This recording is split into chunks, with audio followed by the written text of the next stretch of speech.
I'm Mike Connors, and this is How It Ticks.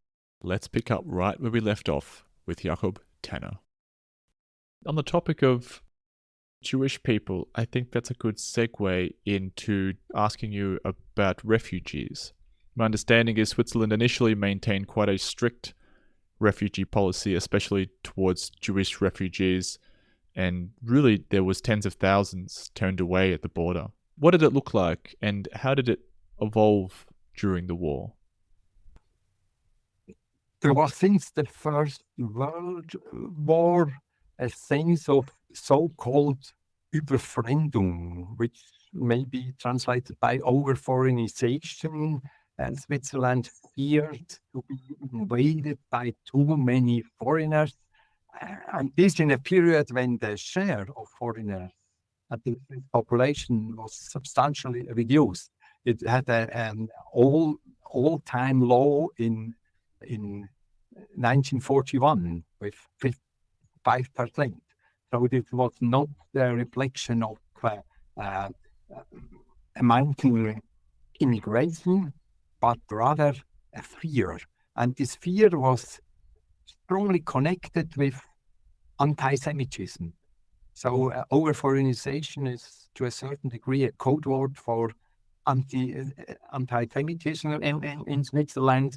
And from this background in 1938, when Hitler invaded Austria, so the so-called Anschluss, Switzerland feared that many Austrian Jews who were persecuted from the first day onwards, they were expropriated, their enterprises were Aryanized and were sold out at very low prices to competitors, especially of Aryan descent, as in the language of the time. So Switzerland wanted to control its border, and they proposed to introduce a general visa measure, but Germany didn't want that, so they agreed to allow the Germans to stamp the J in the passports of the Jews, which then reduced the possibility of these refugees not only to enter Switzerland, but any other country, because when they have to show the passport. The following years, during the war, Switzerland introduced an ill-fated distinction between political and racial refugees, which meant that the Jews were considered by Switzerland not to be persecuted politically, but solely on racial ground, as it is written in official documents. So we had in Switzerland just some 100 asylum seekers which were accepted. The other refugees were on racial, religious grounds, which Switzerland did not accept. And so when you make up a balance sheet, about 15,000 refugees could come to Switzerland, but about 20,000, among them many Jews who were threatened and they were rejected, and many of them died in the extermination camps in Auschwitz and elsewhere. So as an example, you had two people fleeing Austria, one of them Jewish, one of them not. And at the border, they get checked for their identity. And essentially, if you're Jewish, you have to stay behind. But if you are of any other religious background, you're welcome into Switzerland. Is that right? No, this is not right. There were the prescriptions were generalized, but there were, under the given circumstances, many Jews who tried to seek refuge in Switzerland. So the Jewish refugees are mostly concerned, and then Switzerland introduced, along also protests from part of the population. For example, women were accepted, but the other members of the family not. And This was in constant change and could be interpreted by local, cantonal, and regional authorities in different ways. For example, the canton of Basel, who was governed by a social democrat majority, accepted much more refugees than, for example, Geneva, who especially with the exposed position of that canton, that they could be overflooded or threatened by refugees. So you have to differentiate. And in our report on refugee politics in Switzerland during that time, the Commission of Experts had many examples that showed how different the situation was on different parts of the Swiss border. Switzerland being famous for its public contribution to political decisions and the referendums, during this time, were any of these decisions cantonally or federally up to the people to decide what they did? The direct democracy continued under the emergency law regime to a certain degree. So there was, for example, a referendum about the duration of the military preparation time, and this was during the war rejected by they wanted to prolong that period, and the Swiss population rejected that. So we have to note that Swiss democracy was exclusively male, and that had to do with the concept of the militia, the militia principle which governs the army. So they thought that they have the obligations, and this allowed them to have all the political rights. And this celebration of the military defense after the war prevented Switzerland introducing the female vote up to 1971 on a national level. So this was during the Cold War, an ideology that Switzerland was a bulwark of resistance and did all things right. And this was because the men were so courageous, and then they claimed that women had nothing to do with that kind of politics. I return to your question. There were also referendums about fiscal matters, because this was something the government tried to introduce with popular support, that Switzerland could use the war period to modernize the tax system. So they introduced at the same time a value-added tax and a direct tax on income and on fortune. And this was considered to be an equalizing process, so that the value-added tax was especially charging the broad start of the population, and then the direct tax was a progressive tax in which the rich pay more than the poor. So they tried to substantiate the concordance democracy, so a democracy who integrates all the important political forces through the debate on taxes, which also means who pays how much for this democratic state. Now I wanted to go back to the German invasion. I actually learnt from a previous guest on this show, Dickon Buse, that there are official German invasion plans of Switzerland, and although they were drafted, obviously they were never executed. What do we know about the German invasion plans of Switzerland? Generally speaking, Hitler was completely enraged about Switzerland. So there were many outbursts against this small democratic decentralized country. I quote him in June 1941, Switzerland is the most disgusting and miserable people and political system. And further quote, the Swiss are the mortal enemies of the new Germany. So there was a threat.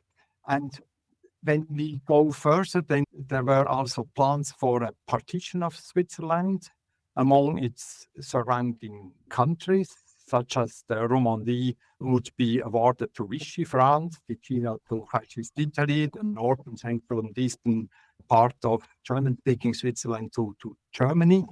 But when you now focus on military plannings, there was a huge series of such military operation plans called Tannenbaum 3 in autumn 1940.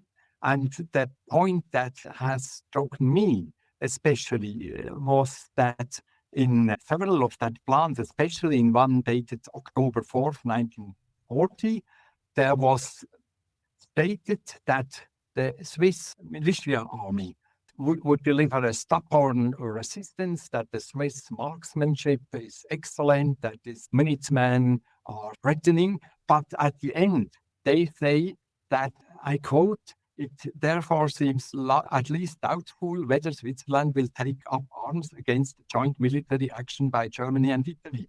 Capitulation seems more likely. So they judged the Swiss resistance spirit to be very bad. And I would say this was misjudgment, but it was the basis of decision in the German army staff. And for this reason, I'm looking for other grounds that could explain why they didn't invade Switzerland. And there were many economic reasons. So Germany was interested in the gold transactions, in having a financial place, in arms deliveries and all that. When you look at the irrationality of Hitler's decision-making, this was surely not survival guarantee. And then when you go further reflecting all these reasons, then perhaps the most plausible is that Switzerland was in the dead angle of the German Wehrmacht strategic theater and of operations, and that conquering Switzerland would have had little strategic gain, and Nazi Germany with other military matters. And it is quite clear that without the victory of the Allied troops, Switzerland wouldn't have survived as a democratic country. So the German soldiers, when they went south to Italy through the Brenner, they chanted, Switzerland, Porcupine, we take it when we come then home again. You mentioned the Reduit, the national defense strategy already, and I wonder, how do you think that would have held up if Germans went through with their invasion plans? If you had to have a guess. Yeah, in my view, the Reduit plan was especially very good. So in the Swiss army, there was quite clear everybody feared the German invasion, wanted to fight against that. But the way to prevent that, there were very, very different ideas how Switzerland could come to that point. And the pro-German faction, who admire to a certain degree resolve and the nation building of Germany and were oriented toward Germany, always stating that Switzerland has to be a part, not joining Germany, but nonetheless admiring Germany. They wanted to General Guisan to quit, because General Guisan was strongly on the side of the French.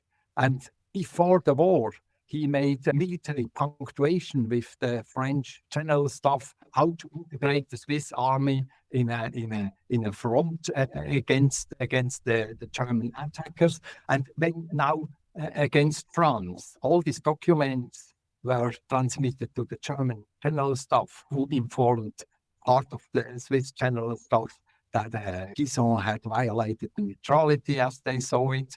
And so General Guison was in a very precarious state. And in retiring to the Alps, he could communicate himself as a guarantor of Swiss independency. And as I mentioned already, he thought that the German would not be strong enough to invade Switzerland. So he was quite along with the financial markets. He had the same wavelength with the financial markets. Two colleagues of mine, they made a study on how the share prices oscillate. And they had the hypothesis that when the share prices go up and down, then the actors expect a huge change. But in the summer 1940s, it was completely calm. So the investors, they did not expect a huge change of the status of Switzerland in Europe. And this was also General Guison's persuasion. So I think he thought that perhaps retiring the army in the Reduit, that was not already built, and you abandoned trenches you have built against the invasion, that Switzerland could perhaps stabilize the claim of national sovereignty with a troop enclosed in the Alps, then starting attacks from the stronghold against the German invaders. For British generals like Montgomery, this was a complete nonsense, because the British general said, so the information about largest part of the Swiss population was then exposed by the German troops. That would be a complete psychological catastrophe for the soldiers in the Alpine resort. So the whole strategy worked only when Switzerland was not attacked. And one important point is that Switzerland was not attacked because it was neutral, but it could continue to be neutral because it was not attacked. So the case of Belgium showed that neutrality per se will not spare you overrun. Interesting. Can you describe what the Reduit was exactly? They needed huge amounts of resources to build it. What did it look like? It was a system of connected tunnels and a cannon stronghold in the mountain, directly in the mountains. So allowed the Swiss army to maneuver in this Alpine region, and to play out the local knowledge they had, and to have an army in the mountainous area where no tank can go in. You can fly over with your Stukas, but this is then very costly because the Swiss were bunkered in the tunnels. And step by step, this system was interconnected from Saint-Maurice in the valley up to Sargans in the eastern part of Switzerland. You could maneuver in the Reduit. For the soldiers, this was very dire situation because they had to do long marches from one mountain to another, and there was also a longing for the end of the war that growed over the years, and was especially high in 1945, when the Swiss army, and this is also interesting, was not demobilized on May 8th or 9th, 1945, but was mobilized up to August 1945 to prevent uncontrolled frontier events, the refugees coming after the war, just to protect the country in the months after the unconditional capitulation of the Wehrmacht. I mean, I'm shocked when you said from Valais all the way to Sargans. That's the whole country. It was the Alpine region where quasi nobody lived, other than some small mountainous villages. It is an era which had no industry, no culture. So the point of the agriculture is perhaps important to mention, because there was in November 1940 the so-called Plan Wahlen, which meant agriculturalization of Switzerland by tripling the amount of land on which potatoes or cereals should be produced. They stopped that then in 1943, but from Alpine regions there was also strong resistance against that huge project to reorganize Swiss agriculture under war conditions. So you have, for example, a film on the Black Tanner. So that was also a figure from a novel from a famous Swiss author, showing how peasants in the canton of Schwyz resisted the idea that he had now to grow cereals instead of having his cows and going on with this milk economy. Well, we're out of time, and unfortunately, we're out of time because I have listed probably more questions than I started with. Maybe just one more, if that's okay, which is, how long did it take for the Swiss people to rebuild its relationships with Germans after this war? Switzerland, after the war, tried to establish good relations to Western Germany. This was under the umbrella of the Cold War. The anti-communist sentiments were very, very strong. Switzerland's neutrality had a very bad reputation in 1945, and in 1955 it was then a huge example for the State Treaty of Austria, serving as a model for Austria. So you have a regain of the concept of neutrality, and they try to come to terms with the new German Federal Republic. So, for example, the collaboration billion they paid in 1941 just to serve Hitler's attack on the Soviet Union were repaid by more than half of the sum and invested in the electrification of railways in southern Germany. So this was very nice for Swiss export industry, which had to gain new ground, open new markets. And so in general, the relations were relatively good.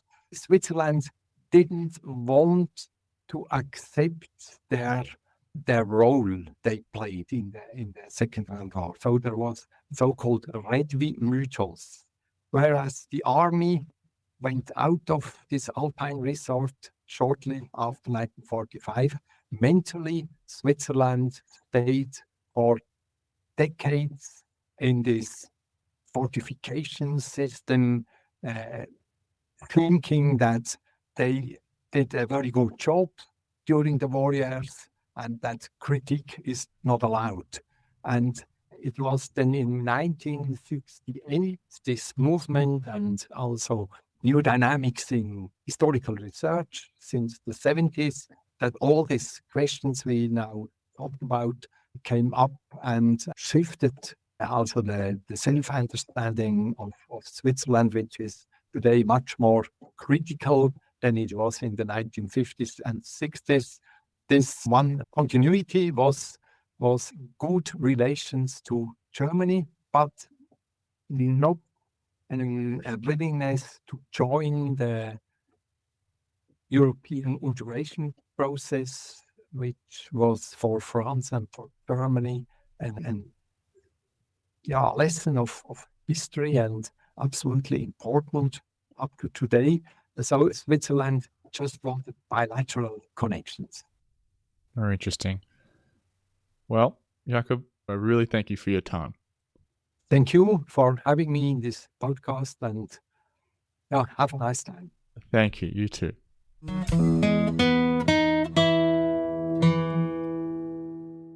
Thanks for listening. If you did enjoy the episode and you want to support me, it would mean a lot if you could rate the episode and follow the podcast on your favorite platform. It really helps the show grow and reach more people. I'll see you in the next episode.